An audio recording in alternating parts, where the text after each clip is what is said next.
কলকাতার কফি হাউসে হয়েছিল খুবই বাজে একটা এক্সপিরিয়েন্স, সেটাই আজকে শেয়ার করব।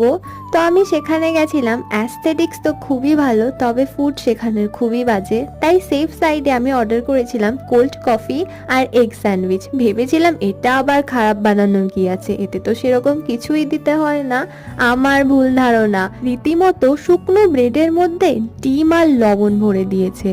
এত বাজে ছিল যে গলা থেকে নাম ছিল না। আর কোল্ড কফিটার কথা বাবা, আমি তো আর বলতেই চাই না। এর থেকে ট্রেনের কফি অনেক ভালো হয়। যাই হোক, অনেক কষ্টের টাকা খুইয়ে মন খারাপ করে বাড়ি এলাম।